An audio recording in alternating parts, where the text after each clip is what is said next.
that were going by behind the screen. I'm surprised at how white this is. It's a couple minutes after 6. So everyone needs a card. Looks like this. If you're planning to vote, you've got a minute to go get one if you don't have We one. can talk Friday would be good for me.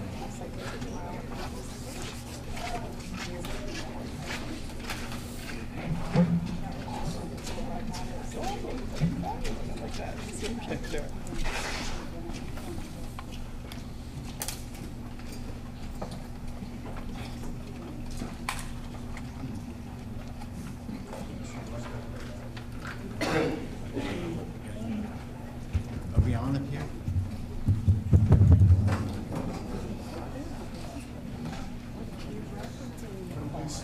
Please stand for the Pledge of Allegiance.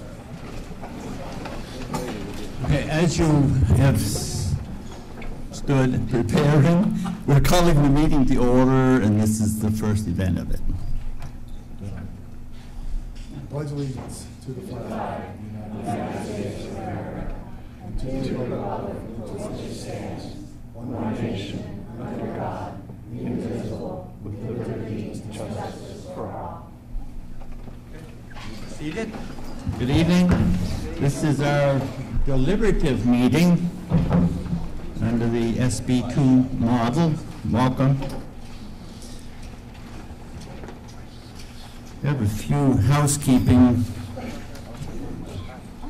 notes. The exits we have to kind of mention. To my right there at the front is the sign over the top. On the left, my left, is another exit if we need them. Asking that anybody that plans to participate, that is speak or vote, if you got your card, just hold it up so we kind of know who's here and everybody else knows who's here that's voting. Okay. Thank you for that. There'll be a microphone in the center, and I ask that you respect the use of that. Line up if you plan to speak. That would be a good idea. And I'm speaking, if you've spoken once, kind of wait for others to speak on the same issue before you rise to speak again if you participate and agree with that. Suggesting that you plan your presentation ahead of time, if you could.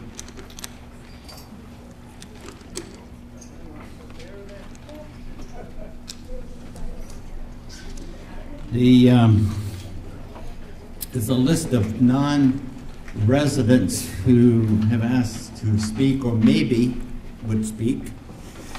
And perhaps they would stand if, when I read the name, Bill Sargent, who is the Public Works Manager. Karen Noyce, who's the Finance Manager. Chris Wilkins, Parks and Recreation Director. Brian Patno, the Transfer Station Manager. Good. And Seal Stubbins, who's the Executive Secretary and also the Welfare Director. Stan, you recognize. Andrew Dorset, Town Manager. Megan Carr, Library Director. Carol Zangler, Senior Center. And then we have attorney Laura Spector Morgan here with us tonight. And Andrea Day and Stan Waltz from Dufresne Group. Is there anyone else who may want to speak, who would need permission? Yes? I had it submitted earlier, Nathan Carroll with the Littleton area Chamber of Commerce. It's submitted to Seal. Okay. Go ahead. Probably won't need to, but I'm here. Okay. Anyone else? Yes. Okay, what's the last name? Okay. We'll add Michael to the list. And Nathan, anyone else? Did we miss anyone? Yes. Giselle Presby. Yep, have it. Anyone else that anticipates they might speak? Yes. Richard Larkin with the Golden Humane Society, Article 46. Rich Larkham, okay. Hi, Rich. Yes. Go ahead. Chronicles and you're representing Partridge Lake, I think. We have to say something, Andrew said about Article 3. John Schultz. All right, are we missing anyone? Yes, over there. Frank Scramble. Oh, I'm sorry, I didn't catch the first. So these out-of-town people, Carol? No, this would be people who aren't registered to vote in Littleton. Oh, okay, no, okay, sorry. All right, so who do I take off then? Take off John. Anybody else need to be taken off? That you thought it was for something else? Am I missing anyone? All right. So,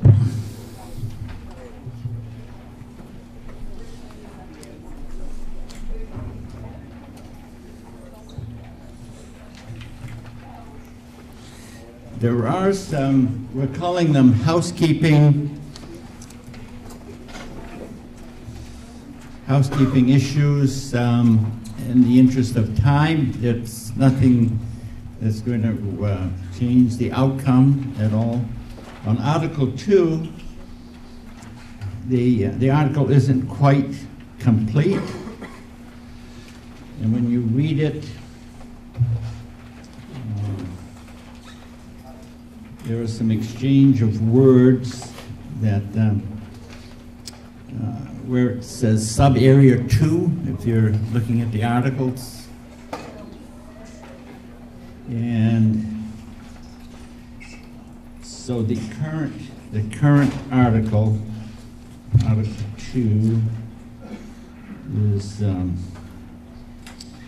the second line. I'm not sure what the font is that you're reading. It says that replacement of the sewer lines within the existing wastewater collection system. The wording should more accurately be as follows: that repairs and replacement of the sewer lines and stormwater collection system. Now, with your permission, and I think for the record, we'd just like to have a motion for that and a second, just for the record. Yep, okay. Move, second, discussion. All those in favor say aye. Aye. Okay, so noted, and that will be, from now on, that will be how that motion or that article will be referred to. Then Article 3 is a matter of adding just a cap note, and that is it requires a 3/5 ballot vote, or a 3/5 ballot vote required. Second? Discussion on that? Those in favor say aye. So the third one for now would be the Article 12, if you could flip over to Article 12. Very minor. On the second line, after it says $20,000, there are a couple of words in there that don't need to be there. It's at the, and those should be stricken from this article. We have a motion on that. Okay, and second? Discussion, and all those in favor say aye. Opposed, no. Just so that for full disclosure, there are a few more minor ones coming up, but we'll deal with them as we get to the article. So, the voting on these articles will be March 12th at the Highway Garage. Polls open at 8, and they'll be open until 7. And so at that meeting, there'll be some election of officers. And I was given a list, just for information. Selectmen, there are 2 candidates. Rudy Jelsey, Jared Stern, Town Clerk Judith White, Treasurer Pamela Mason Bowman, Park Commissioners Sean Dahl, Supervisor Checklist, Mary Northrop, Trustee of Trust Funds Christine Shealy, Library Trustee for 3-year term, Judith Jones Gerard, Kevin Hastings, and there is a vacancy there. And Library Trustee for 1 year, Brian Copwell. So the results of the voting of Article 1 at on March 12th will be determined that day, March 12th, and announced at the end of the town meeting for Article 1. So Article 2. We're ready to have Article 2. This is the format. Article 2 will be read by a select person, Gary. And by the way, this is, I think, first time in my history in Littleton that a father and daughter are involved. And by way of disclaimer, we have had our meetings. And the most extensive thing that we did for the meeting is who's going to bring it onto the floor. And so no deals were made. Do we agree with that? Okay. So I'm glad to work with you, Kerry. So the article will be read by a select person. Then there'll be a second. Now we'll get it on the floor for us. And there might be some discussion from that side, and then discussion from the group will be welcome. Before we dive into the articles, I just want to make a motion so that we not consider any warrant articles, or not reconsider any warrant articles once the vote has been taken. All right, second? That's more or less a traditional first motion. So once it's been discussed and acted on, then it's not to be brought back up again at this meeting. All those in, well, discussion? All those in favor say aye. Aye. Opposed, no? No. Okay. All right. It's a motion in the affirmative. Okay, Carrie, you're on. So Article 2, sewer stormwater. You may have to close right in on that mic. Is that better? Yeah. Get right close to it, I think. Article 2, sewer, storm, water, roadway, and street project sub-area 2, to see if the town will vote to raise and appropriate the sum of $6,322,300 for the purpose of sub-area 2 repair and storm water collection system and replacement of the sewer lines and storm water collection system within the existing wastewater collection system and any other cost related thereto, and to authorize the issuance of not more than $6,322,300 of bond or notes in compliance with the Municipal Finance Act, RSA 33:1 et sec, as amended, with the amount of such bonds or notes to be reduced by any grant funding received by the project, to authorize the selectmen to apply for, obtain, and accept federal, state, or other aid, if any, which may be available for said project, and to comply with all laws applicable to said project, to authorize the selectmen to issue, negotiate, sell, and deliver said bonds and notes, to determine the rate of interest thereon, and the maturity and other terms thereof, and to authorize the selectmen to take any other action or to pass any other vote relative thereto. If the town does not receive grant awards of at least 45% of the amount of the appropriation, it will not undertake the project until it does receive the 45%. Bond payments are anticipated to come from sewer users for the bond.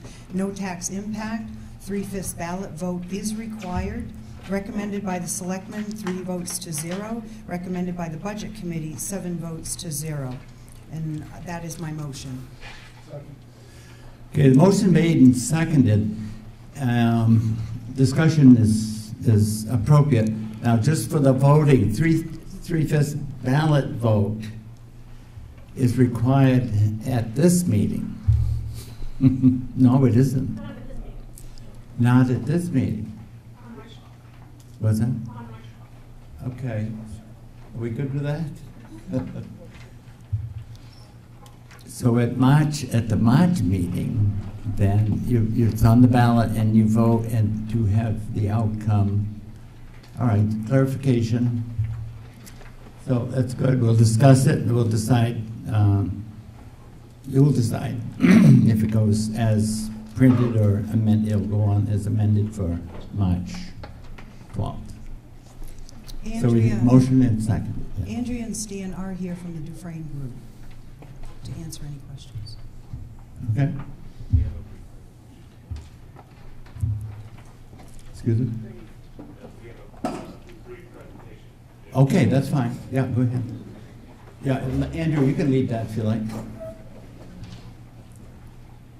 This is a little different setup for us here. Deal with us. Yes? Okay, middle lights, you want these turned off? Okay, can somebody handle it? Yeah. Hi, I'm Andrea Day from the Dufresne Group, and we have done a... Andrea, you just have to bear down on that speaker. We've done a preliminary engineering report, and I'm going to present the findings so you have some information. Trying not to hit my mouth directly on it. Really close. So we've done some preliminary engineering, and I'm going to present the findings so you have information to make an educated decision. So the project area is from Maple Street to the west to Far Hill Road. As you can see, it's only on Main Street from the Maple Street section, and north of West Main Street.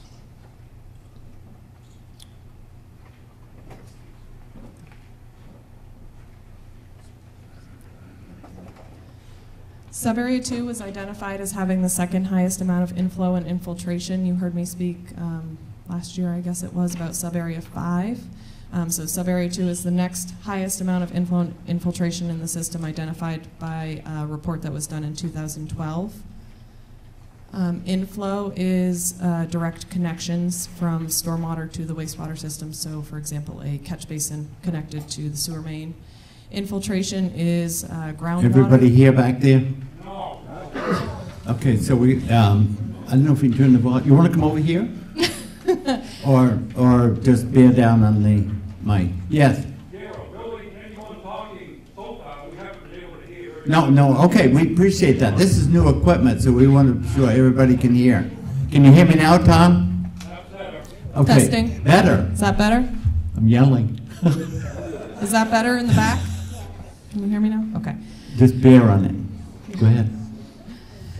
So Subarea 2, I'll start over for the folks in the back, was identified as having the second highest amount of infiltration and okay, inflow Tom? in the wastewater collection system. Subarea 5, the project that was underway this summer, has the highest. So kind of we're checking away on the hit list here. So inflow and infiltration. So inflow would be a catch basin directly connected to the sewer system. Infiltration would be if the pipe is in poor condition and cracks are allowing groundwater to enter the wastewater collection system.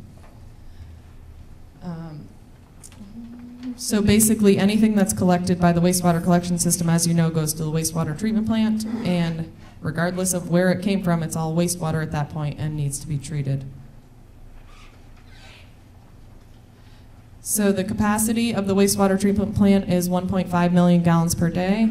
Typical operation is around 600,000 gallons per day, and sorry,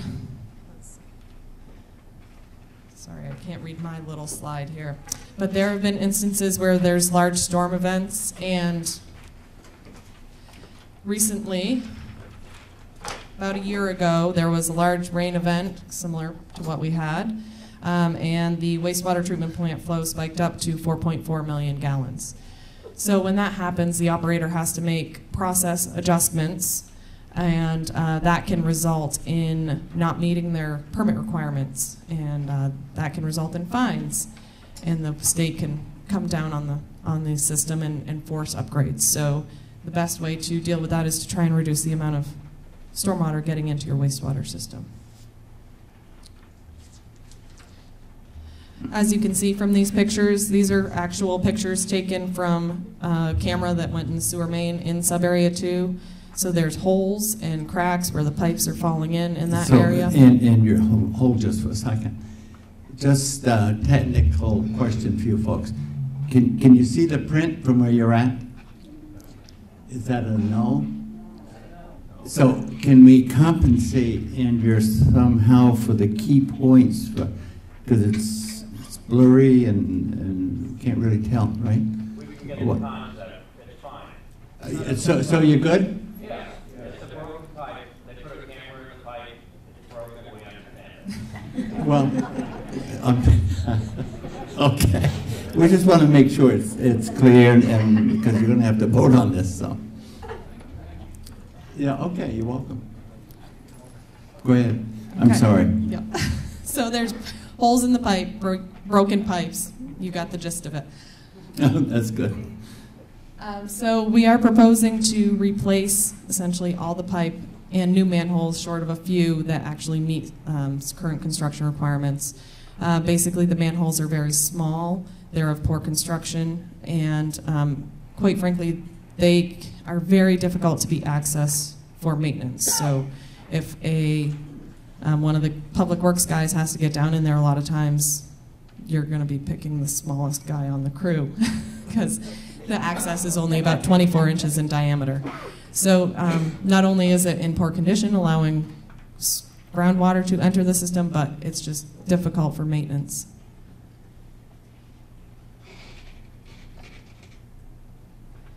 So step one was the report I referred to in 2012, where they prioritized the entire wastewater system and looked at the areas that had the highest amount of inflow and infiltration. Step two, we completed the preliminary engineering report, which included the TVing that I pulled the pictures from, and part of that was funded by a grant through USDA Rural Development. Step three, an application has been submitted for this next phase to rural development. It was slightly delayed due to the shutdown, but it's in now. And so the next step would be a positive bond vote. If that occurred, then it would move on to final design and construction. As is listed in the article, the total construction cost is estimated at $6,322,300.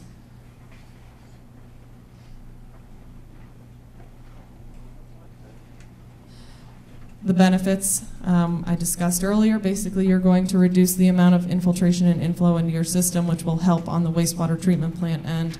Also, there's the risk of having broken pipes in your system causing failures of the road itself.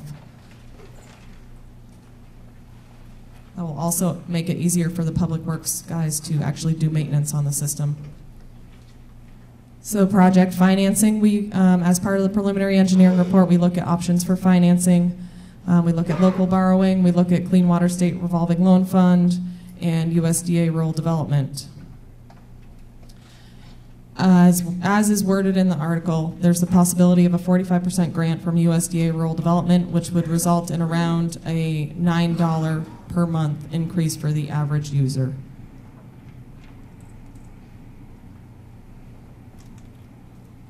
So in summary, ultimately the project's goal is to reduce the amount of infiltration and inflow in the system. That will help at the wastewater treatment plant with capacity and treatment. And it will make it a lot easier for the system to be maintained, be more reliable, and ultimately at the end of it, the proposal on the side streets is to have a trench patch and full width overlay, so there will be an improved street surface as well.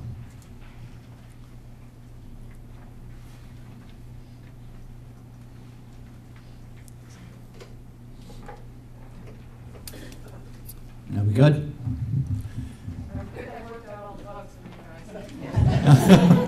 No, thank you for your patience and cooperation. Yeah. Questions from you folks? Yes, over here. Right. So if you could come over here, please. Yeah, and if anybody else would like to speak, line up. Just two questions, that's all. Okay. Yes, and your name, and then move forward.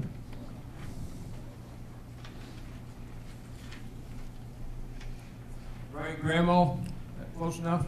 That's good. Can you hear Frank? Tom, back there? Okay. Just two questions. What are we using for pipe? What's the schedule? Is it PVC or is it transite?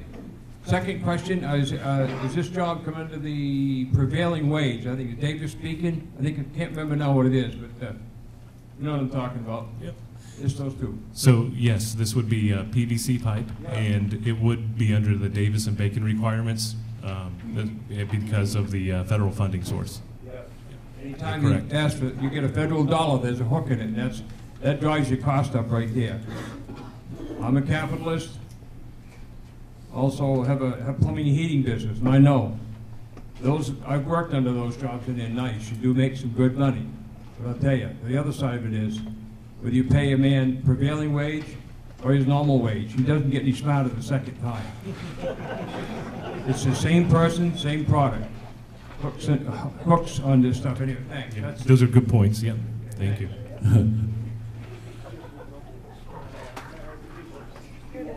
Hi, Ralph Hodgman, I'm a taxpayer. I just want to make sure everybody heard that with this system, this is definitely needed. We need the sewers upgraded. But I want to make sure everybody is unaware that this is going to cost every taxpayer, every business, every industry 19.1% increase in their sewer rates. Now, we all just got 11% increase in our water bills. My question is, this is the second of how many of these sub-areas? There's a total of 7. 7 sub-areas. So this is the second. So this is going to cost us 19.1%. Are we going to see close to a 20% increase for the next 5 years on top of that? So we're talking about a 100% increase in our sewer bills. It's a good question. And just for one point of clarification, I think is probably what you meant. The increase isn't for all businesses, taxpayers, anybody who is an actual sewer user. So if they're on the sewer system, this is a sewer board bill. That's correct. Except probably through when their septic is pumped and they dump into our system, there would probably be increased fees that way. And then to your point, this is, I believe, the largest subsection in the entire town, and this is also, it's been prioritized, so that sub 5 was the worst. Sub 2 is the next in line, and pretty significant, but it is the largest. The other projects are likely to be much smaller in scale. And I couldn't tell you how much. I don't know if Andrea has an idea of, like, for example, I think sub area 7 might be the next priority, if you right. But this by far dwarfs all the others. So. But over the next 5 years, as you're doing this, it's going to increase sewer bills, or is it going to be funded in a different manner? Each time we'll try to get the best funding package possible. So for example, this one is tied to the USDA, which gives us 45% grant. It will definitely get us a lot further than we would be if we did it on our own. It is work, like you said, that has to be done. Each year, the cost of doing the work goes up pretty significantly. Even with a few delays in sub 5, which we already got funding for, we saw an increase in construction costs and actually came back, I believe it was last year, to get some additional funds to be able to do that. So this is the biggest one. We'll get the biggest bang for the buck by getting that done this year. And I don't expect that we'll see anything of this scale for the wastewater collection system in the next, I don't know, 10 years, 20 years. Okay, so the average user is going to be hit about $9 a month. That's $118 a year for this year's only, plus the electric bill just went up and whatever else we pay for taxes. But I just want to make sure everybody's aware that this is going to have a significant cost to the taxpayers. Yeah, based on usage, your bill will increase, but the average was 9%. $9, I'm sorry, not 9%. I guess tonight we're going to have to just go right into the mic. Well, not literally. Pretty close already. Can you tell us what the status of the sewer fund reserves are? Yes. I believe it's just in excess of $400,000.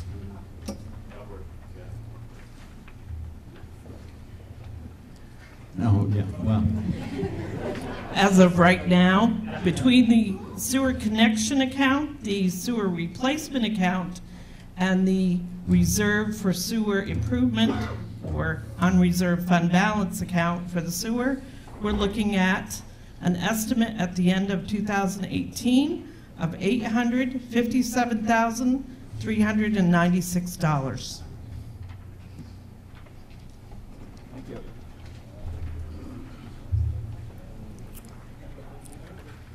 Mary Edick, is it possible to get, talk right into it, Mary.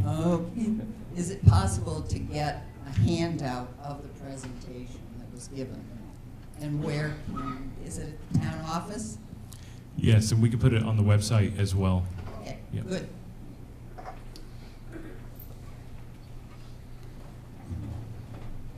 Okay. Ready for the question? Okay. Not quite.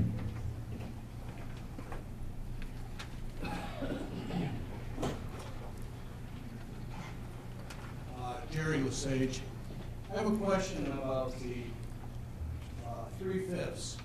Most bonds are 2/3 majority, aren't they? No. Not what your SB2, what your SB2 changes to 3/5. Okay, but when we vote Yes, in March 3/5. on a bond issue, Yes, because of the change in the form of your town meeting from traditional to SB2. The statute now requires a 3/5 instead of a 2/3 vote. is this something new? Should have been that way the whole time you've been SB2. Well, how about when we do school votes? Aren't they 2/3? Is your school, do you have a deliberative session and a ballot? No, we have the SB2. That's. It should still be 3/5. 3/5? Yep. Okay, all right.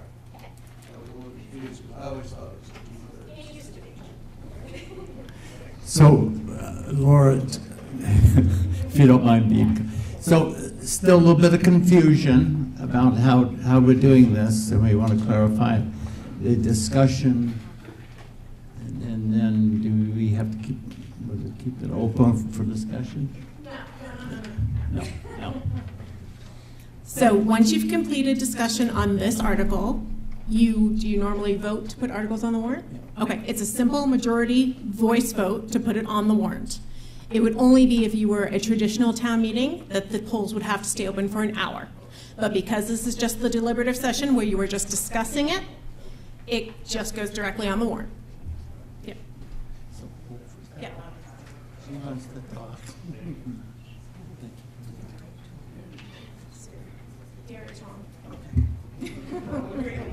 DRA is wrong. It is?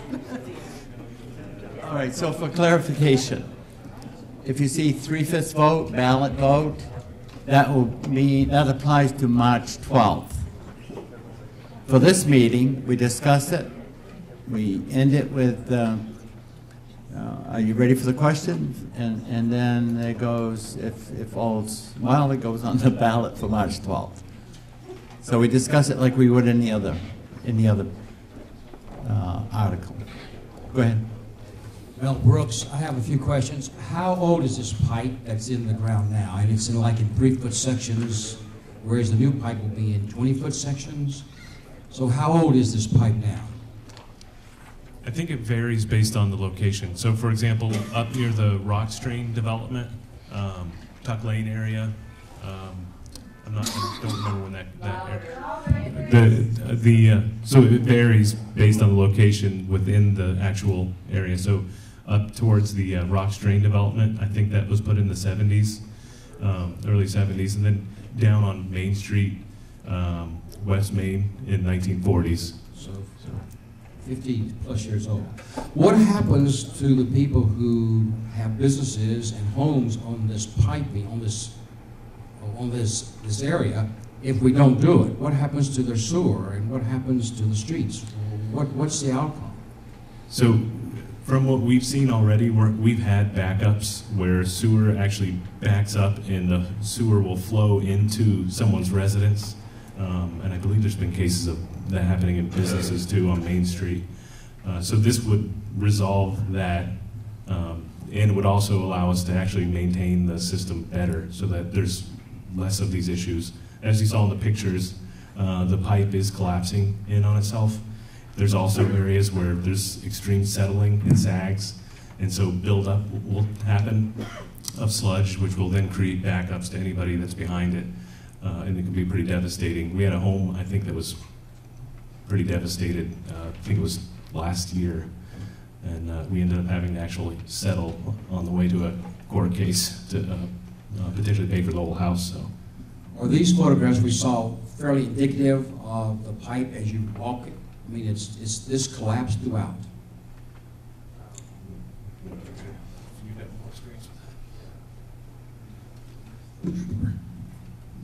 So it is a little bit variable. Those are kind of the worst cases that we picked to sort of identify some of the largest problems, but the issues are throughout, all throughout the area. There's alignment issues, there's cracks, there's voids, there's breaks. So you're not really, there aren't really sections of the sub area where you're not concerned that the pipe could fail, or you could be at risk for backups or eroding beneath the roadway and potentially having issues with the actual road. I mean, this is pretty indicative of the whole area. So it's pipe from 50 to 70 years old? Yep. Thank you. Yep. Ready for the question? All those in favor of placing Article 2 on the ballot as read and discussed, say aye. Aye. Opposed, no? Okay, so moved. This will show up as we have discussed on March 12th. Article 3.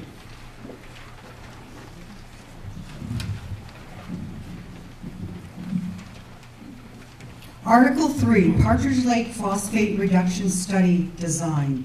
Shall the town of Littleton vote to raise and appropriate a sum not to exceed $85,000 to hire a certified lake management / engineering firm to study conditions and provide design solutions to reduce external and internal phosphate loading in Partridge Lake to prevent future cyanobacteria algae blooms in the lake, and to authorize the issuance of not more than $85,000 of bonds or notes in compliance with the Municipal Finance Act, RSA 33:1 et sec, as amended, with the amount of such bonds or notes to be reduced by any grant funding received for the project, to authorize the selectmen to apply for, obtain, and accept federal, state, or other aid, if any, which may be available for such said project, and to comply with all laws applicable to said project, to authorize the selectmen to issue, negotiate, sell,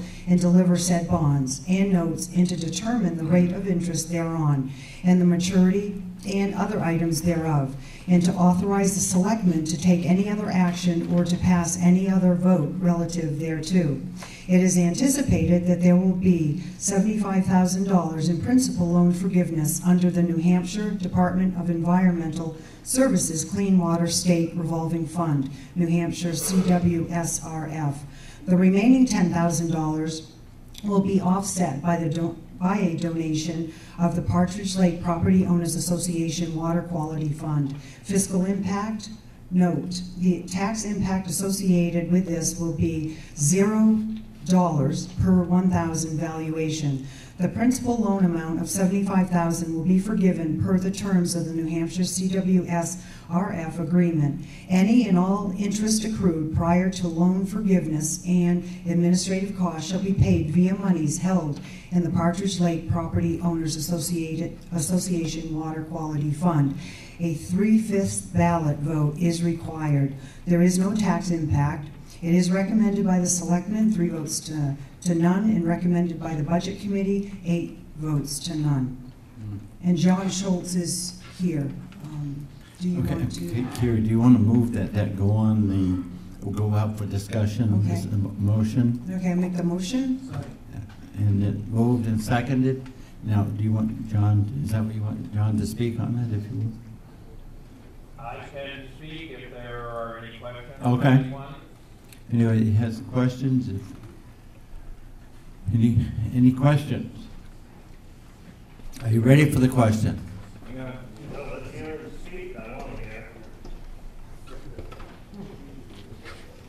Okay, Ron's first again. Quick question. Ron, if you could get right in that. I'm kissing it as it is. That's good. That's perfect. The $75,000 it is anticipated. What are the consequences if it is not obtained?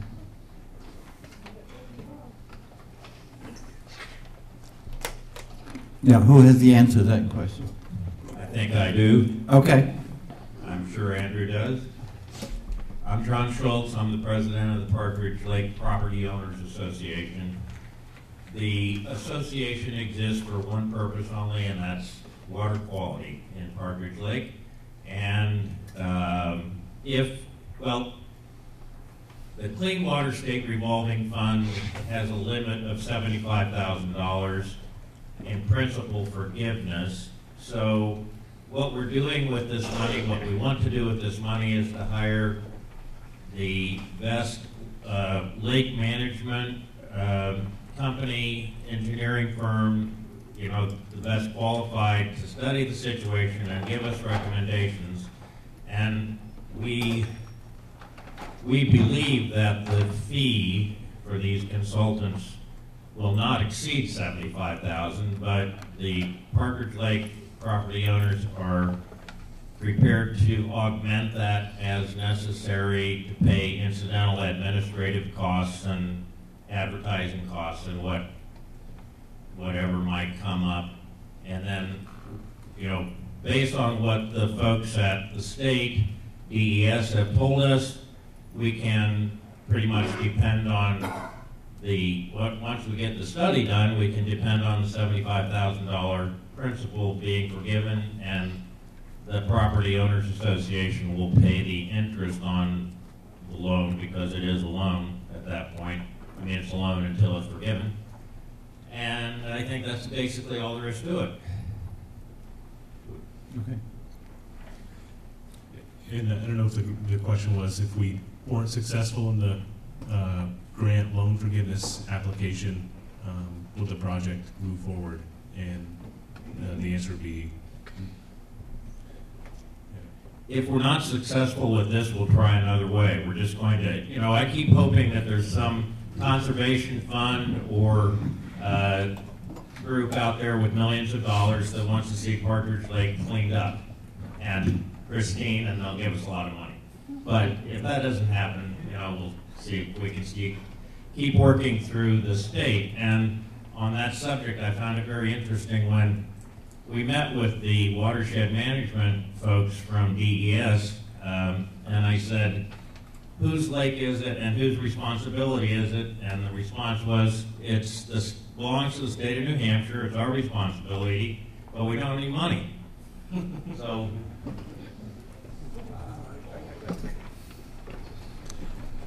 Okay. Steve, did you want to speak? Steve Kelly? Steve, basically what this amounts to is that in order to apply for this grant, we need the approval of the town's back. There's no cost to the town or anything, but you have to have the approval of the community in order to apply for the loan. Sure. Did you state your name? I didn't hear it. I did. You were talking to somebody else. Another Steve. Steve Hyde. Sorry about that. Sorry about that, Steve. Okay, so this money is for a study. What happens after the study? There's going to be a design, there's going to be some cost. Who's going to pay for that? It's the same thing as any other study that goes on in this town. Who gets paid, who gets what, and where it goes, who knows?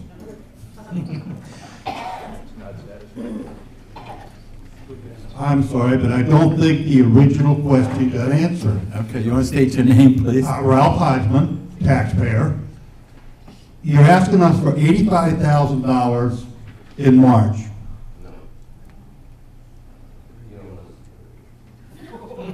That's what it's saying right there, 85,000, appropriate a sum of not to exceed $85,000. Okay, so let me understand this then. You're asking to appropriate $85,000 at the March vote. Then you're going to do a study, and then you're going to get the $75,000 back. But after you do the study and after you pay for the study, if the $75,000 don't come through, who's paying for that $85,000? That's what I'm asking. I think that was the original question. So the project doesn't move forward without a successful state clean water revolving loan fund commitment. So there's zero. So there's zero. Yeah. Before we proceed. Yeah. In fact, part of the process with the Clean Water State Revolving Loan Fund is that they require us to do certain things and actually get permission from them to proceed. So every step of the way they're involved and they approve of it before we even act to conduct the study. Hold it, Rob. If you have a follow-up question, let him make the follow-up question, Steve.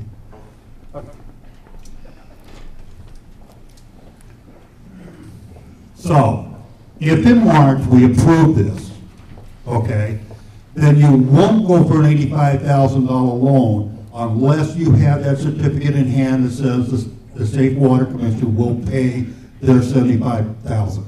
Yes. Correct? Yep, that's part of the agreement, and it's with the loan grant is with the agency. Yes. Okay, that's all I want. Steve Kelly, I just want to make sure. Does everybody here understand the initial issue as to why the study needs to happen and what's happening to Partridge Lake? Not that I'm going to be the one to answer that question, but somebody probably should give a brief explanation of the issue. Sorry, somebody should probably give a brief explanation of the issue that we're facing and why it's important that this study be done and that the deterioration of the water in the lake be reversed and remediated.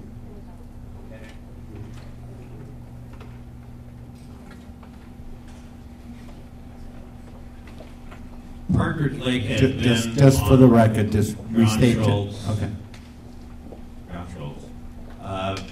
Partridge Lake was on the, they don't call it endangered, but impaired water body list for the state quite a few years ago. It's been, the lake has had a bit of an algal bloom problem for about maybe 20 years. There's a very high concentration of phosphate in the bottom of the lake and the sediment.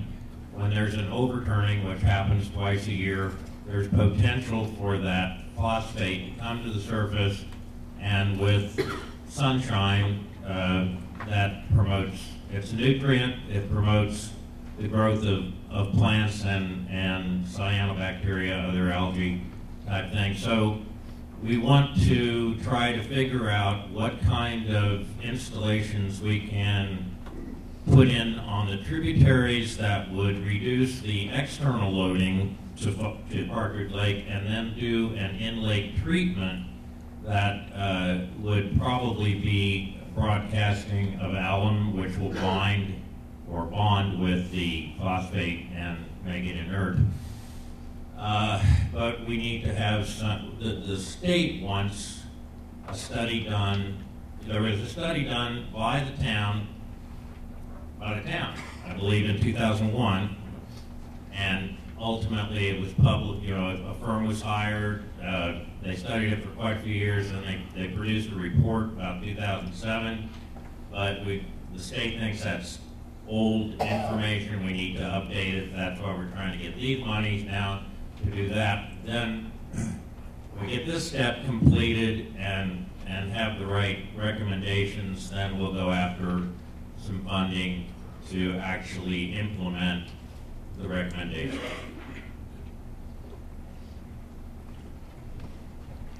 Great. Do you have a follow-up or any other questions? Yes.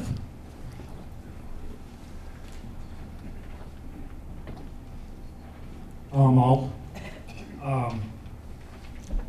This will be the study, and I understand that, and if anyone follows the Caledonia Record at all and what goes on with a bigger body of water over in Vermont, Lake Champlain, the study is the tip of the iceberg, and they've been trying to overcome this problem in Champlain forever and a day, and I don't think there's going to be any simple solution here other than to stop surrounding a lake with civilization. That's what it's come down to. Water and other things flow downhill and they end up in the lake. And I think there's some good questions going on here about, we can see where this thing might start to begin, but where is it going to end? It's going to be a process that is going to be expensive and isn't probably going to be palatable to the residents that live in that area. And I expect a little bit that a lot of people that live in Littleton that don't live around Partridge Lake and have never been to Partridge Lake might be wondering why this is going to be affecting their tax rate.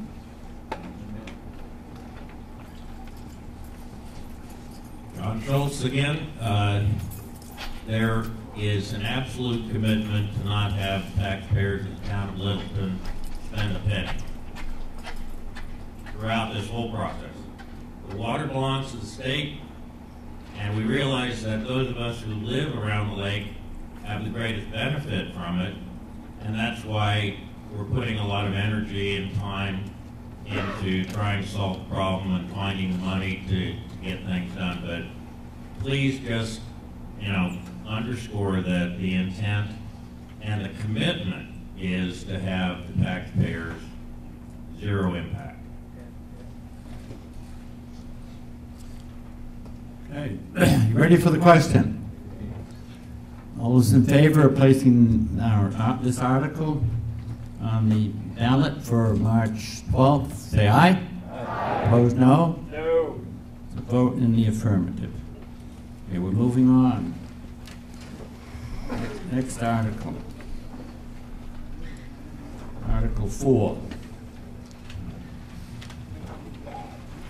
Article 4, Wastewater Treatment Plant Assessment Management Study, to see if the town will vote to raise and appropriate the sum of $49,000 for the purpose of an asset management study and preliminary engineering of the wastewater treatment plant and any other cost related thereto, and to authorize the issuance of not more than $49,000 of bonds or notes in compliance with the Municipal Finance Act, RSA 33:1 at SEC, as amended, with the amount of such bonds or notes to be reduced by any grant funding received for the project, to authorize the selectmen to apply for, obtain, and accept federal, state, or other aid, if any, which may be available for said project, and to comply with all laws applicable to said project, to authorize the selectmen to issue, negotiate, sell, and deliver said bonds and notes, and to determine the rate of interest thereon and the maturity and other terms thereof, and to authorize the selectmen to take any other action or to pass any other vote relative thereto. It will be based on refund award or plural, of at least $30,000 of the amount of the request. The remaining $19,000 will come from the undesignated sewer fund balance to pay off the bond prior to the first payment. No bond payment due in 2019. No tax impact. 3/5 ballot vote is required. Recommended by the selectmen, 3 votes to nothing, and recommended by the budget committee, 7 votes to nothing. And that's my motion. Okay, motion made and seconded. Do we have any questions? Comments? Yes.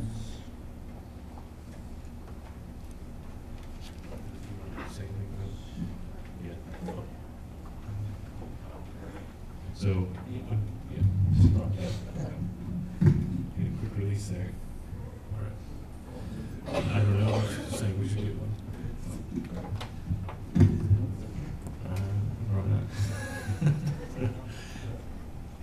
So I'd like to introduce Andrea Day to come up and talk a little bit about this project. Uh-oh. I can do that.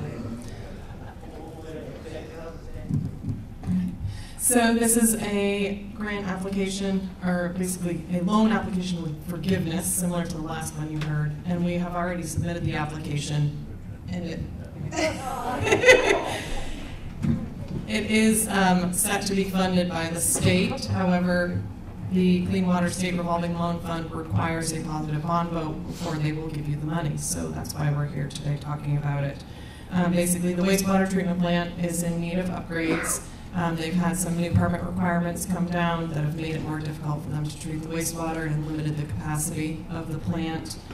They recently had a failure of their centrifuge, which eliminated their ability to dewater their sludge, and so they were having to send out sludge with the water in it, which is extremely expensive. And they have also recently had a lead and copper exceedance. So the goal is to start the preliminary engineering with some funding from the state. There's also a grant application in to USDA to augment the funding so that there can be a comprehensive asset management and preliminary engineering report done on the wastewater treatment plant.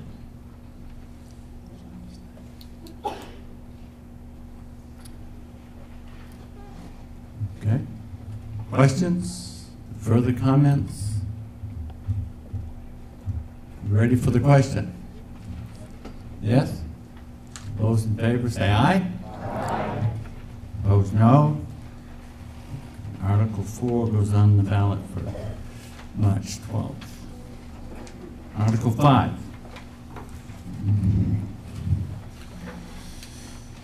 I move Article 5, 2019 operating budget. Shall the town of Littleton raise and appropriate an operating budget, not including appropriations by special warrant articles and other appropriations voted separately, the amount set forth on the budget posted with the warrant or as amended by vote in the first session for the purposes set forth therein, totaling $8,863,210. Should this article be defeated, the default budget shall be $8,740,679, which is the same as last year with certain adjustments required by previous action of the town of Littleton or by law. Or the governing body may hold one special meeting in accordance with RSA 40:13, Roman numeral 10 and Roman numeral 16 to take up the issue of a revised operating budget only. Estimated tax impact, $7.13.3 per thousand. Recommended by the selectmen 3-0. Recommended by the budget committee 7-0. And I don't know, do we have a presentation on this? Okay, so I made the motion. Okay, was there a second to that motion? Okay, the motion made and seconded. That gets us on the floor for discussion. Hi, I'm Karen Noyce, the finance manager of the town. And I'm going to try to keep this a little briefer than I did at the public hearing because it took an hour and a half to go through the operating budget and the budgets for the transfer station, Opera House, and parking meter funds. So first of all, I want to talk just a little bit about the default budget. The town staff starts working on the creating the town default budget and the proposed budget back in August of last year. And there are changes that have come through, and we were not aware of them until September. So the original default budget we came through was about at least $85,000 more than the current 2019 default budget that we've come up with. So we had to go through and do some revisions. Some of those revisions and some discussions were done between DRA and between the attorney's office to make sure that we put into the default budget what we could and took out the items that we had originally put in there that did not qualify. And just a couple quick examples of that are if we had a contract that was a multi-year contract, and in that contract there was increases. We could not include those increases into the default budget unless they had gone through and been discussed at a town meeting similar to this, and the public became aware of them, or if they were put on a separate warrant article and voted separately and then added to the default budget or the proposed budget the following year. Some other items were staffing. A position that might have changed from 20 hours a week to 32 hours a week. We could not include that in the default budget. We could only include the 20 hours a week. It's not that we couldn't have that position at 32. The town manager still has the right to hire additional staff if needed. It's just we would have to find the money throughout the budget.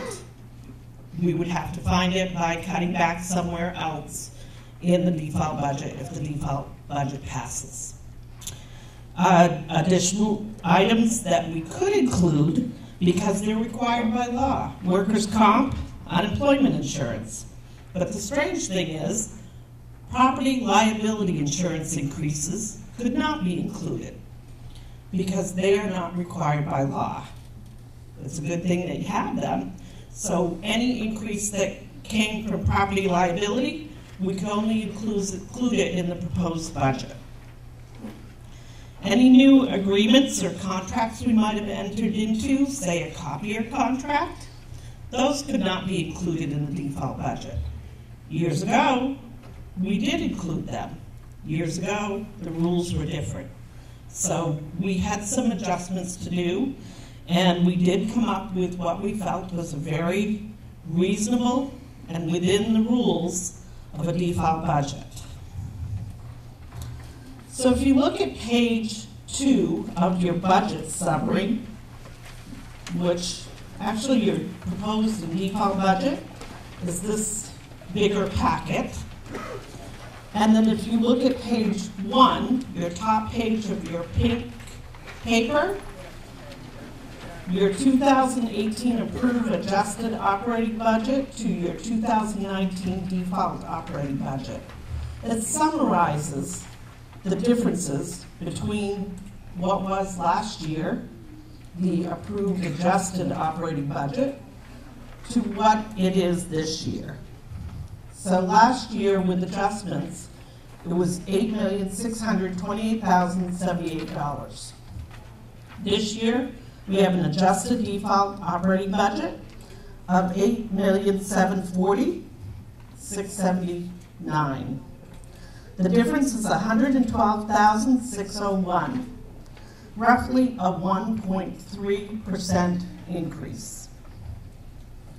The estimated impact of the default budget is 7.024 per thousand. Now we move on to the proposed budget. The proposed budget for the operating expenses are on page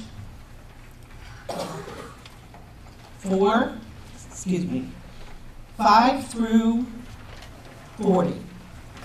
If you look at your summary on page 2 of this large printout, you're going to see a summary of each department. If you want a brief, it is brief, it's a 3-page brief of the changes, the differences. You look on the next page in your pink paper. I don't have a pink paper, but you do. And the next page talks about the 2019 default budget to the 2019 proposed budget. These are the summary of changes. Anything with the double star on the right-hand side of it would have been part of the default budget in a previous year. They're not part of this year's default budget. The difference between the default budget and the proposed operating budget is $122,531, roughly 1.38%. The operating budget is $8,863,220. The estimated impact, as the warrant article describes, is $7.133 per thousand. The revenues, there is a proposed revenue and a default revenue, and you will find those on page 4 of this proposed and default budget. We've handed out highlighted budgets, so it's going to be easier for you to find the differences and why those differences are. Some of the items that I'd like to note, and I am going to try to keep this briefer than the public hearing. We have an executive assistant in the proposed budget at 32 hours. She was in the default budget for 20. We have some moving within the departments. We have the administrative assistant that was an exec is moving out to finance. We have a reconstructive employee, the executive secretary, welfare director, has moved from full-time to part-time. There's been some changes in health benefits, retirement deductions because some of the restructuring of the department. We've added $5,000 into the executive department for professional services and grant match. This is an effort to continue to find and receive additional grant funding. And I think the microphone's shrinking on me.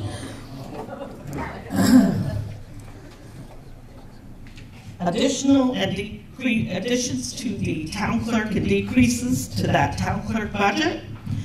There's some staffing changes. Thank you.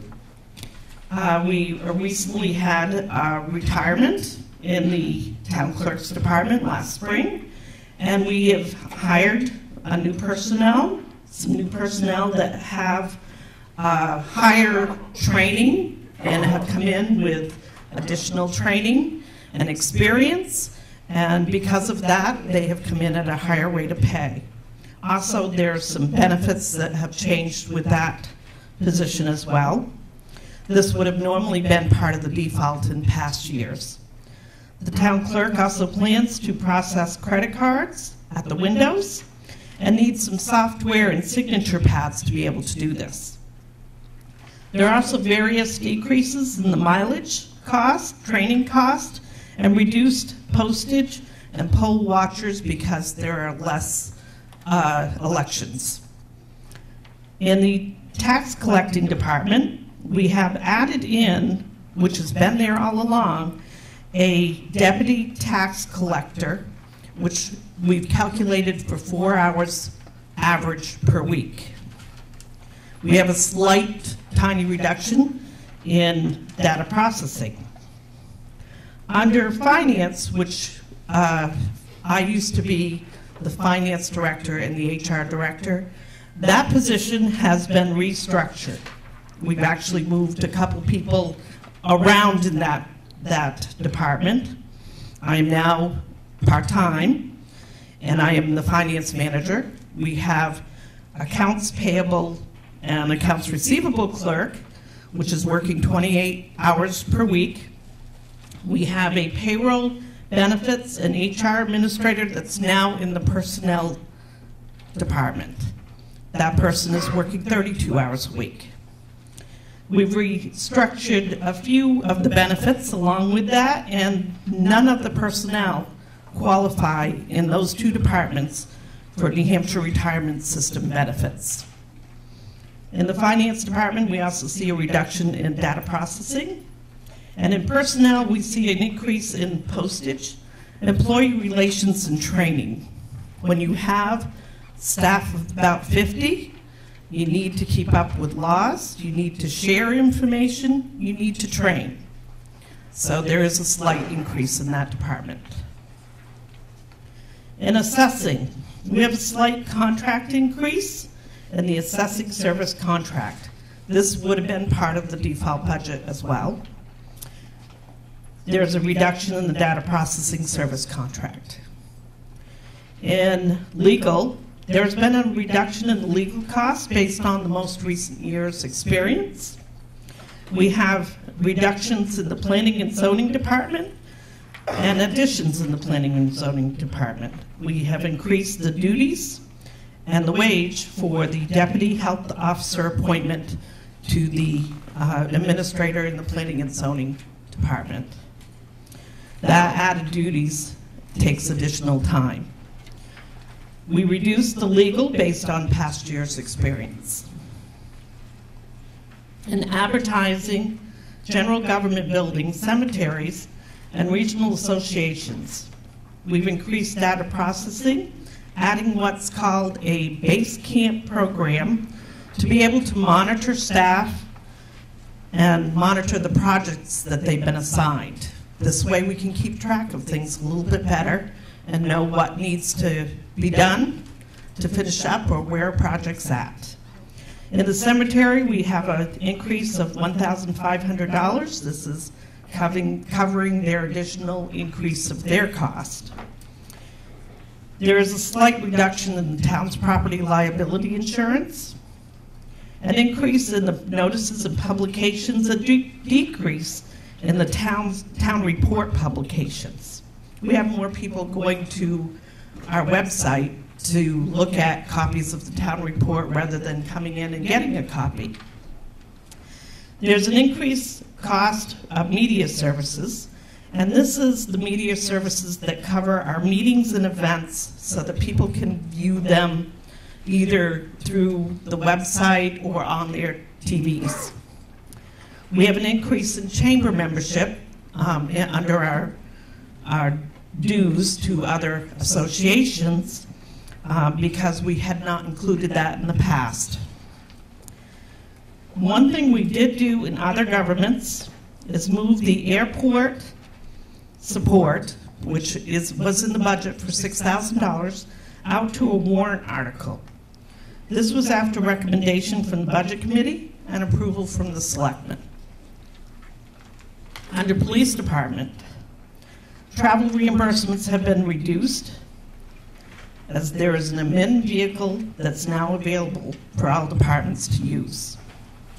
There's increase in health insurance due to health insurance changes, an increase in New Hampshire retirement system for adjusted wages, increase in training costs and data processing fees and dues, a decrease in their telephone communications and general supplies. If you look at your budgets, you're going to find more detail on these things. There's an increase of 11% for the electricity and a slight increase for water usage. The cruiser purchase for 2019 is removed from the proposed operating budget. It will return in the default for 2020. We received a special purchase in 2018 for 2 vehicles. We were going to lease them, but under the new default rules and with some savings throughout the budgets, we decided to purchase them in full. Also in the police department, under field equipment purchase, there is a plan in the proposed to buy a new portable AED, a one-time purchase of additional media service storage, an increase in cost in the taser replacement cost, a camera replacement 4-year program, and the portable radio replacement program is removed. In the fire department, under staffing, we have reductions to the part-time call company. We have some overtime increases, an increase to health insurance as changes in plans, an increase in disability cost for the call firemen. There's a decrease in training cost as we're hiring people with higher qualifications. An increase in uniforms to replace call and part-time firefighter uniforms, an increase in telephone and communications for an IMC dispatch service, and an increase in a contract with emergency reporting contract. Now this would have been part of the default budget in the past.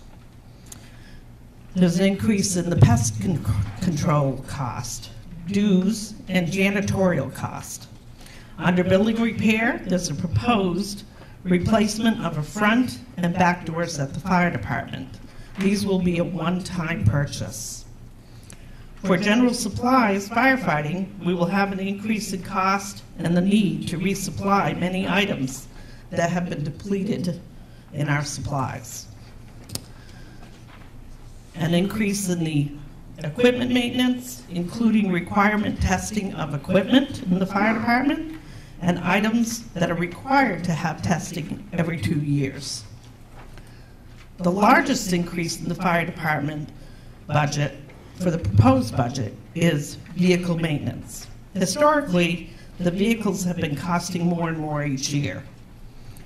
The proposed budget for this line has been increased by over $21,000 to keep up with the repairs until we're able to replace one of the fire apparatus. In Public Works Administration and Public Works Garage, we have some changes in staff. We have a full-time Public Works Director that will start full-time in February. So there's an adjustment with wages and benefits. In 2020, the wage line will be the full year of full-time. So in 2020's budget, there will be an adjustment for that. In the Public Works wage lines, in the garage, we have a Public Works manager that is added in permanently in the proposed budget. We have one truck driver position that we have removed. Health insurance changes have taken place throughout the staff. Other wage-related benefits are adjusted with the changes of staff. There's additional training for the staff. One thing that going down in those sewer lines and working on them, some of our departments that go down there have to have confined space training. So we need to make sure that we get that done. There is a slight cost increase in uniform cost, increase in electric. There's a decrease in the pellet cost. General supplies and office supplies are increased. There is a large reduction in the gas and oil. Looking back over the year, we've noticed that there's a little bit of a decrease there. So we've decreased that by $5,000. We need to purchase some replacement signs and posts. So this has been included in the proposed budget. A decrease in rental and leases with an additional increase in the machinery and equipment that we purchase. I'm almost done on the operating budget. Other various department changes.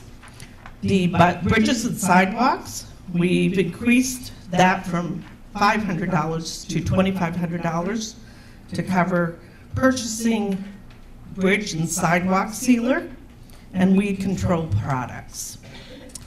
We also have in street lighting and hydrants the expected 11% increase in electric cost. We also have the current charge for the hydrants that we're getting charged from the Water and Light Department for the whole year factored in. Under welfare, we've reduced that budget by $13,250, as we have some funds with the trustees of trust funds that we're able to use if the cost goes over in 2019. Under Conservation Commission, we've added in for brochures. Parks and Rec, we're moving around some of our part-time employee, one of our laborers to a full-time position for 9 months. In 2020, the budget for this employee will be calculated on a full-year basis with benefits. There's a decrease, of course, in the part-time budget as well to adjust for that. There's an increase in temporary pool staff and an increase in overtime to accommodate a little extra demands. Training has a slight increase, along with the property liability insurance.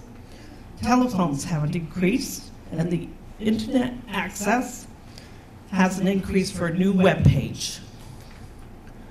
In Parks and Rec, we have an increase in the pool maintenance, operating supplies, and equipment lines. This is to add for painting, needed replacement of pool supplies, and an additional cost in equipment.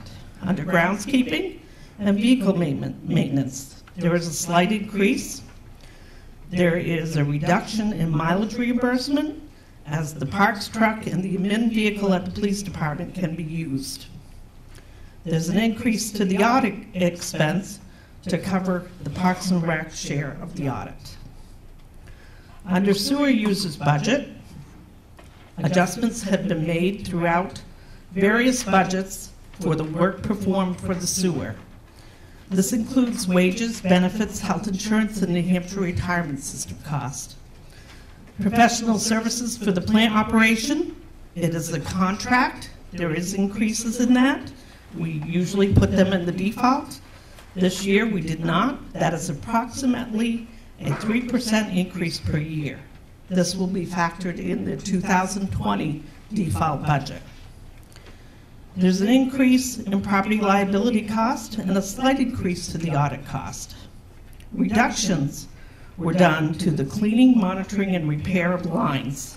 This is with the continued work that's being done through the larger projects. It is expected we'll have fewer lines that will need repair or monitoring for a while. Overall, in all of the budgets, of course, there's adjustments with New Hampshire retirement system. In some cases, it's gone down. There's adjustments to the non-union employees for a proposed 3% wage increase that would be effective April 1st of 2019, if the proposed budget is approved. This adjustment will be in for the full year in the 2020 default budget. This adjustment affects the other wage-related benefits as well. The non-union will see a slight increase, or are seeing a slight increase, to the percentage they pay for health insurance premiums, going from 11% to 17% of the share. This is for the low deductible plan. The high deductible plan is going from the employee's share being 4.5 to 7%. Other various items, propane prices went from $1.30 per gallon to $1.55 per gallon. Fuel oil price went from $1.85 per gallon to $2.52. There are no union employee increases factored into the default or proposed budget. Thank you.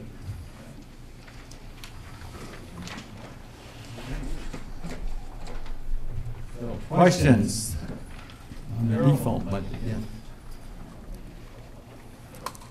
Okay. Go ahead, Steve. I was just curious on police or fire department, fuel bills were decreased because costs went down, but on the sewer treatment thing, the costs went up. We don't get them from the same supplier for all of the town people, or how that happened? Wait just a moment.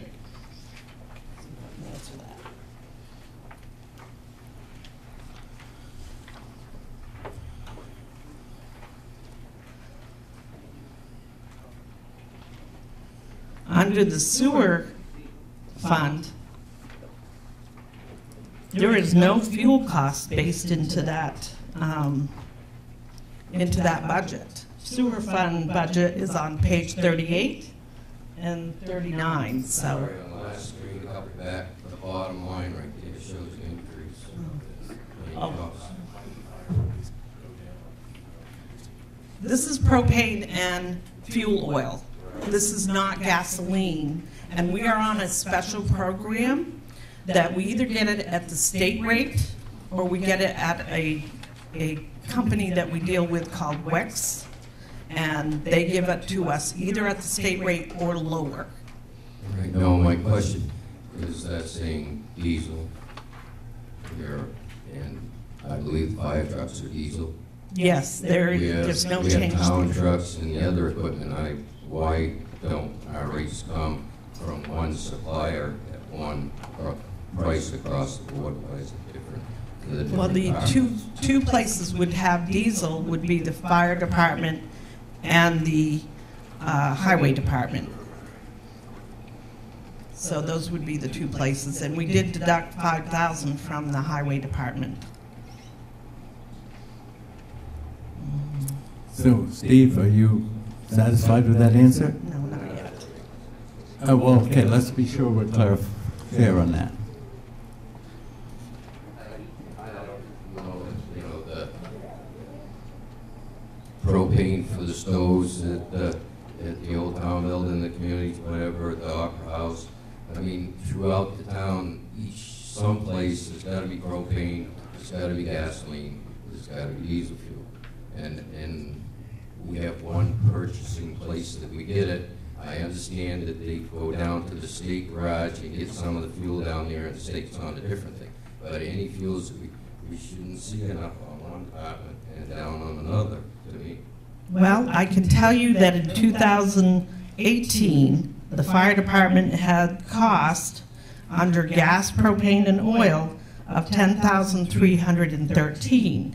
Their budget is $7,410. So there was no reduction there, and we're hoping we can find additional savings.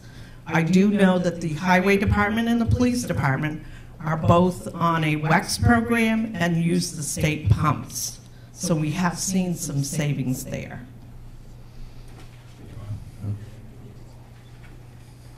Also, I think what you're referring to is this last line here where it's talking about how there's propane and heating fuel changes throughout the budget.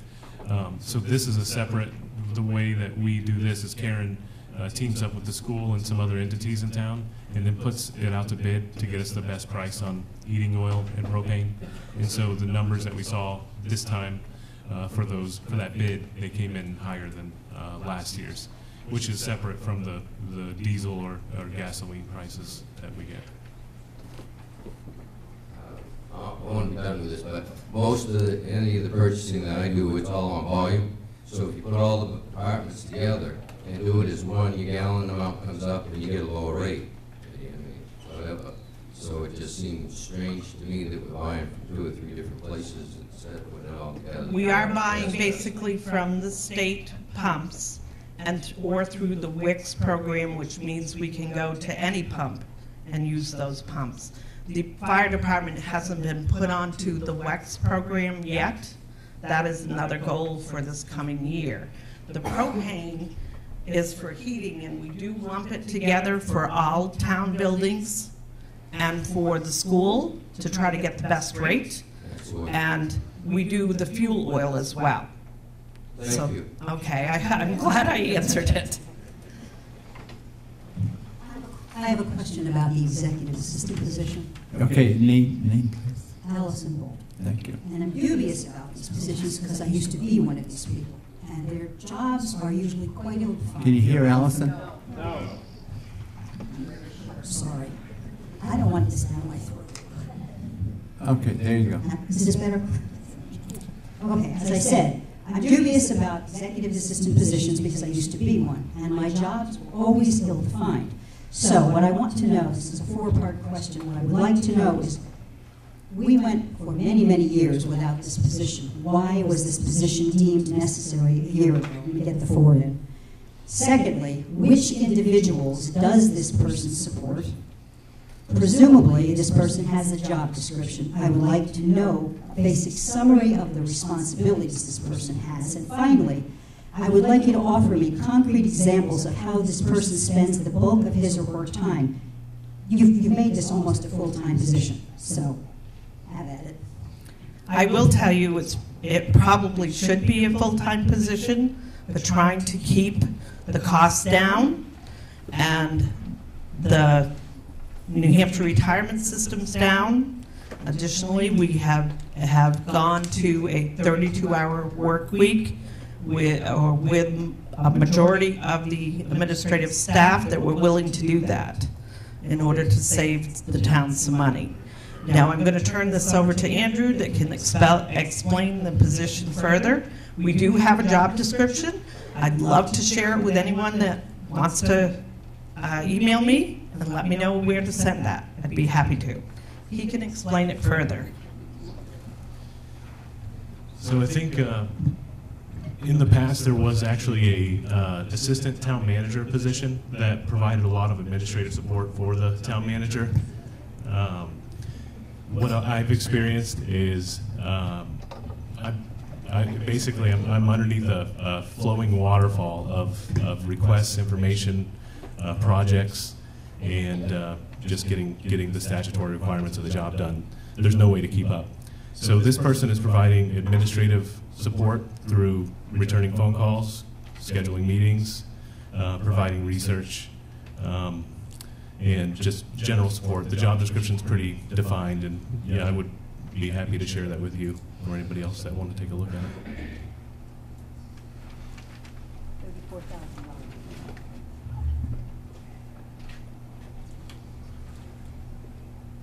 Right, Grandma.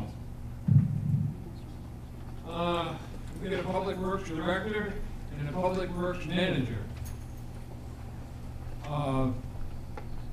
What's that all about? I mean, do we need a director? I mean, we have a manager. We got a boss. I'm just kind of curious. Can you explain that? So one position really is the highway manager and handles the boots on the ground day-to-day scheduling and operation. Another one is handling the larger long-range effects of the Public Works Department, which includes the wastewater treatment facility and collection system. I think that one thing that we've not done a great job of, we've had great people in the position over the years as a Public Works manager, but one thing we haven't done is the town's been around for 200 years and we're making decisions based on 2- and 3-year timeframes. And so to have the long-range oversight and also the additional expertise on staff to make these long-range, cost-effective approaches to public works, we need to have the more professional, overarching oversight with like this guy. This person that's coming on is a certified civil engineer with I think 16 years experience of doing this. So for example, another aspect of it is oversight of building permits and large projects and dealing with developers. There's a certain development that's part of Sub 2, and I wouldn't want to say anything about anyone specifically, but if that project was overseen by a civil engineer, then we may not be having to do some of the $6 million improvements that we're doing in there. So there's a definite benefit to the taxpayers, sewer users, to having the long-range professional view that a public works director is going to provide. So. Okay, so if we get away from, like you just spoke of, you had a civil engineer overseeing these projects, whatever we got coming up, it needs to be rebid without getting into the prevailing wage. So that's a good question. A lot of these projects will they'll need the contracted oversight of a outside firm. But what happens, like for example, our last public works director had a great experience at overseeing projects and was able to work directly with contractors and with the engineer early on and to help design the project, but then oversee it and save money while the project was ongoing and active. There's smaller projects, like for example, we're working on a project, the Partridge Lake retaining wall, which is a pretty bad situation. And I think the engineering fees, I think we're looking at somewhere around 30, 40 grand or something like that. This is the scale of a job where the public works director could handle the engineering in that, and like you're saying, get away from having to use maybe grant funds that require the Davis and Bacon wages and that sort of thing. Thank you. Just one more question. What would this job cost us, wages and benefits? I'm just curious. I don't need an exact number. Yeah, I think it's so it's around $90,000. 90? Yeah. 90? Mm-hmm. Okay, thank you. Yep.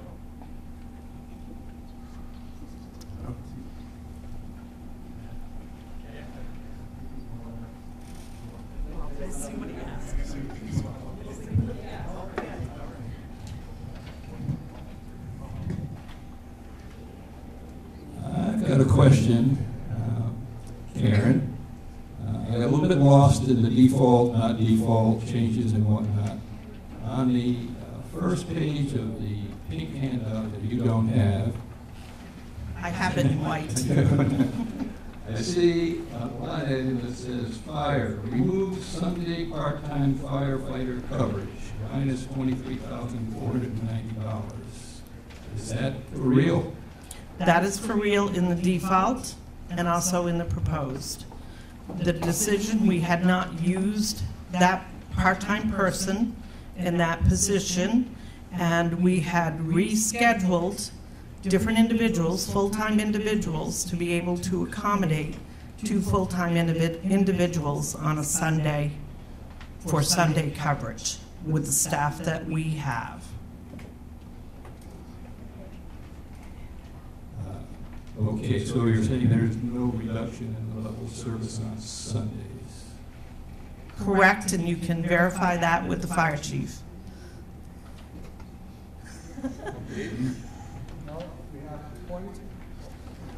So we can't hear it.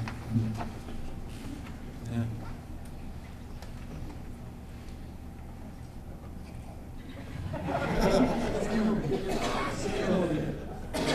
With the changes we implemented in staffing, we are able to reduce the, say, pressure on the on-call company to cover Sundays.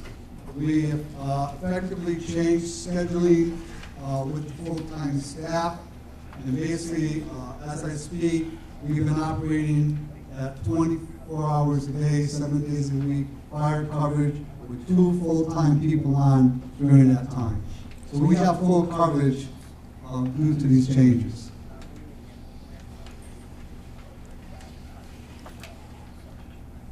Okay, I have one more question. This is more of a philosophy question than a specific question. I've read in the paper, and I've been hearing tonight, that a number of cuts were made in the budget as you went through it this year. I also read in the Courier that a number of items that were originally considered for 2019 have been deferred, and part of the reason for that deferral was to help the school side, who was trying to get a bond passed to get a kickstart on the elementary school. So could you possibly address what philosophy you started out with in building this budget and where it ended up? As we started the budget process, we always have put together what we would like to do and what we feel needs to be done. Not always do those things come to fruition. At many times we're trying to work with the town budget committee and the school with their budgets in order to not have a huge impact on the taxpayers, and to try to come in with a reasonable request. We also have to look at the petition warrant articles as well, because that affects the tax rate of the taxpayers in all of this process.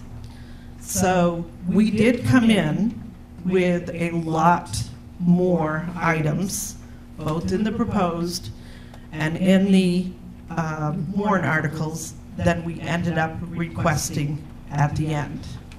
And I have details on that. If you want me to go further into discussion of what was removed, I can do that. Yeah, I'll get it. I'll just give you a quick example. One of the pieces of equipment that we really need to replace is our sweeper. It's a critical piece, and it's, I think, maybe, what, 10 years overdue for replacement. We've replaced a motor, transmission years ago. That's going to fail. But when we looked at the cost benefit of if it fails mid-year, how much additional money that we have to find other places to cut to be able to lease one, it wasn't going to be that detrimental. So each month that we can actually keep it going this year will be okay. But if it fails, this year we have the option of a lease. So we kind of looked at priorities like that to see what we could take off this year to make room for the school's money. That was about $280,000. Yeah, that one was like $280,000, so it's pretty significant.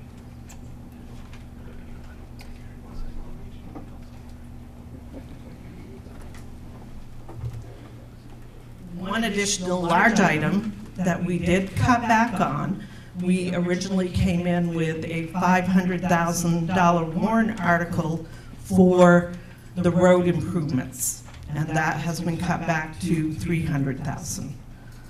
We also had talked about doing some more improvements at the Opera House. Originally, we had come in with a $10,000 warrant article proposed, and that's been cut back to a $5,000 warrant article. And just to elaborate on the roads, the $500,000 is traditionally what we've been at, and we really do need to get back to that. But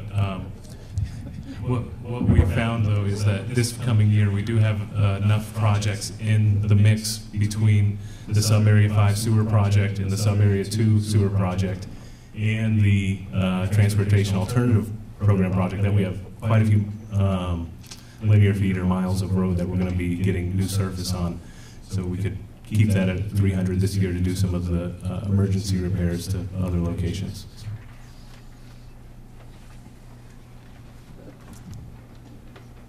Go ahead. Ray Bowler. I see in the fire department's vehicle repair maintenance item that there's, I hear there's talk of a lease for or a vehicle to at least have 2 engines in service because of engine 3 being non-operable. I don't see those costs and no information about that possible lease on the piece of apparatus. I'm going to let Chief Mercieri address that. While he's coming up, I'll just say that we are exploring a lease of an engine. I believe the terms of the lease are $1,000 a month for the next year with some added provisions. So we were informed that Engine 3, a 1995 fire pumper, is in critical condition and most likely is going to fail. So basically we started looking for a possible replacement for Engine 3. Let me go back for 2018. So let me go back even further. If you remember, we had an old tanker truck, right? And we needed to replace that tanker truck because we were given the same information. The truck wasn't in great shape. The frame on it was pretty corroded. There was a lot of issues with the truck. So we had to replace the tanker. And what we did was we took an initiative and we went ahead and we applied for a federal grant under the Fire Act grant system. It took us 2 years and we were able to acquire a grant for $285,000 to purchase a $300,000 tanker truck. So in 2018, we decided that we're going to pursue the same course of action to try to replace Engine 3. Now, the grant application was completed, it was sent in, we won't know anything until, unfortunately, after March, maybe April, possibly May. This grant application came in late, a little later than usual because the President delayed signing the authorization. So if you think about midstream, we have a truck that's reportedly not safe to put on the road. We have to do something in order to fill that gap. So we started looking for options. And one option was to lease a used apparatus. We acquired a quote from Greenwood Fire Apparatus in Maine to lease a used fire apparatus for the cost of $1,000 a month. At which time we took a look at it. We went through the fire department budget, and basically, based on budget expenditures, based on some cost savings that we could incur throughout the year, we felt that we would be able to absorb the cost to lease the truck within the fire department budget, the existing budget, the proposed budget. So right now we're waiting to get the contract and have the contract reviewed, and then we'll make a determination if in fact we're going to proceed with leasing a used truck, and hopefully until such time as we get awarded a grant to buy a new truck. I did get quotes to just repair engine 3 to the point where it's not quite, let's say, roadworthy, but it's gonna, there's repairs that need to be done in order to, let's say, make it a little safer. That quote, the starting quote, was around $30,000.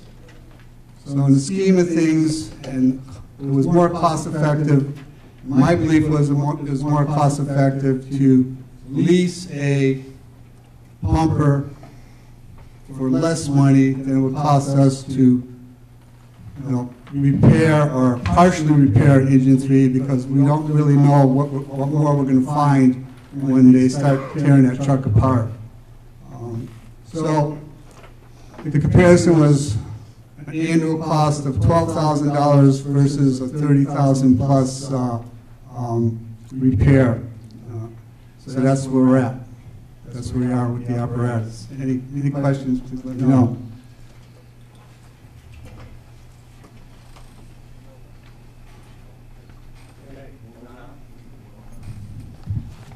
A few other items to answer Ron Bolt's. I do not have my list with me. I should have prepared with that question of what was cut. I do remember off the top of my head that we had a warrant article proposed to do some improvements through a bond at the Industrial Park Road through that area. And I believe that bond was about a $2 million bond, and we took that off one of our items. Throughout the budget, you might see some empty spots where there's a zero, where we had something in there and decided to pull it out of the proposed budget in order to save a little bit throughout the budget process and the operating budget. So those items also have been removed. I believe the total was around $500,000 worth of just between budget and small warrant article items. And then, of course, we had the $2 million bond that we were looking at. So those did not move further through the whole process, the budget process, or through to have the selectmen decide on them, because we were trying to keep the tax impact down.